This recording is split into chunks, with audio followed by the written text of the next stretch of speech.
Welcome to the Video Outhouse.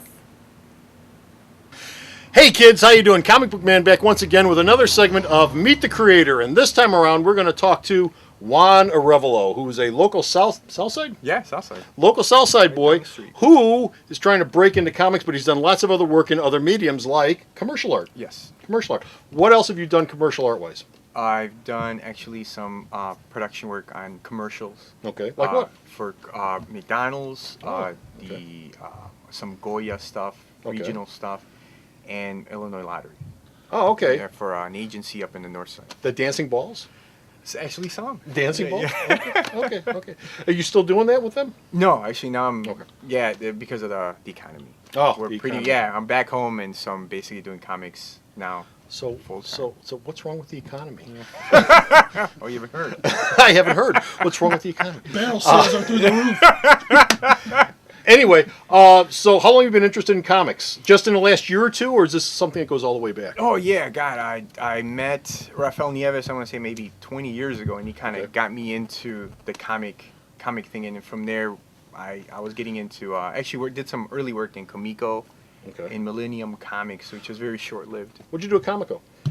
Comico? right? Yeah, Comico Comico, yeah.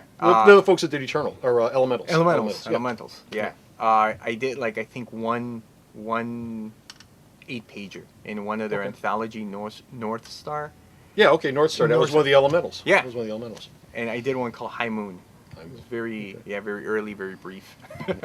And from there, I started doing little things, but the money wasn't coming in. So Okay. I decided to actually go back to school and went into commercial art and advertising marketing.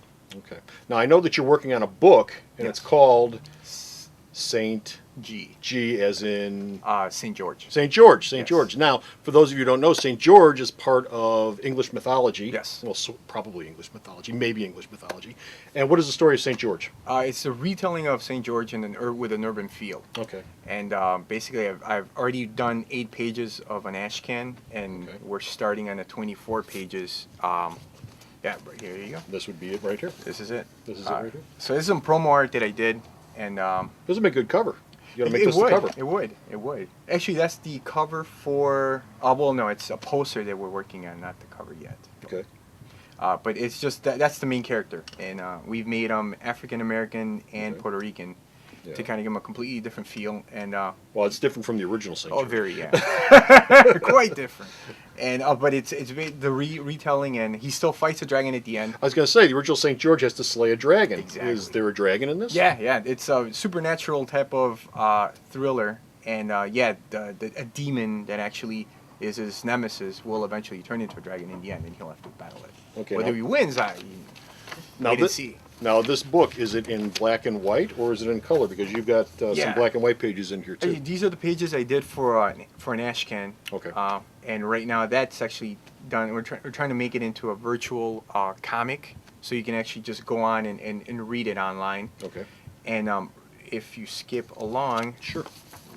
that's the first page. Here's a of color the page. Color page. Yeah, of the main 0 issue that we're working on. Yeah. And like the backstory, and then I will tell you the story of St. G. And then when we actually start the series, it's a 3-issue series. Okay. Hoping to get out next year. Next year? Yes. Okay. What's it like working on a book like this? I mean, how long does it take to put it together? I do. I mean, are you doing all the work yourself? Are you writing and drawing it, or are you just No, drawing it, or are you working with someone else? I'm working with Rafael Nieves. Okay. And he's the main writer, and we've kind of like thrown in art direction, writing together to kind of come up with this. Okay. But I'm doing the pencils straight into Photoshop, painting them, Okay.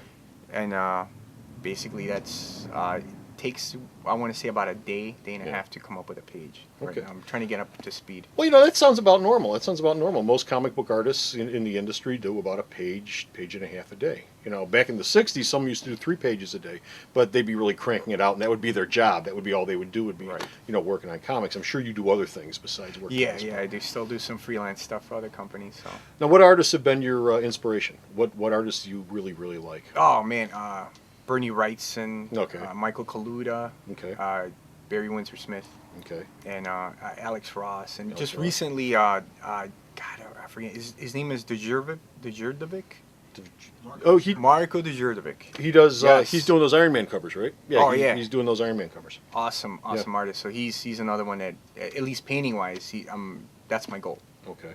Okay. For those of you out there who don't remember, people like William Kaluta and Bernie Wrightson and Barry Smith are old timers. Okay, that some of us remember because we grew up, at least I did, grew up reading that stuff.